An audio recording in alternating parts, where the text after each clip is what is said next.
মোথাবাড়ির অশান্তির ঘটনায় কালিয়াচক 2-এর বিডিওকে জিজ্ঞাসাবাদ এনআইএ। শুধু বিডিও নয়, বিডিও অফিসের 6 কর্মীকেও জিজ্ঞাসাবাদ।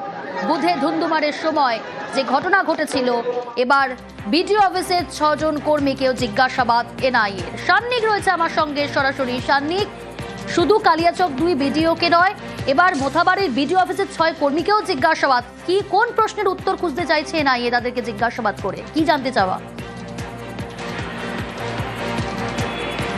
দেখো, যাদের জিজ্ঞাসাবাদ করা হয়েছে তাদেরকে গতকাল জিজ্ঞাসাবাদ করা হয়েছে এবং তাদের জিজ্ঞাসাবাদের ক্ষেত্রে গতকাল আমরা দেখেছি এনআইএ আধিকারিকরা তারা প্রথমে জেলা পুলিশ সুপার এবং তারপরে জেলা শাসকের কাছে গিয়েছিলেন। তাদের কাছ থেকে যা যা তথ্য তারা পেয়েছেন সেই তথ্যগুলোই যারা এখানে সেদিন উপস্থিত ছিলেন, যারা ভেতরে আটকে ছিলেন, তাদের থেকে ভেরিফাই করা, অর্থাৎ যারা বিডিও অফিসের কর্মী সেরকম 6 জন কর্মীর কাছ থেকে কিন্তু তাদের বক্তব্য শোনা হয়েছে গতকাল। এনআইএ আধিকারিকরা তাদের কথা শুনেছেন এবং তাদের বক্তব্য অনুযায়ী তাদের যে তথ্য অনুসন্ধানের যে ফাইন্ডিংস, সেই ফাইন্ডিংস কিন্তু আগামীকাল সুপ্রিম কোর্টে তারা জানাবেন। সান্নিক, সিভিক ভলেন্টিয়ারের ভূমিকা নিয়ে প্রশ্ন উঠছে, তার বিরুদ্ধে অভিযোগ উঠছে। ঠিক কি অভিযোগ এই সিভিক ভলেন্টিয়ারের বিরুদ্ধে?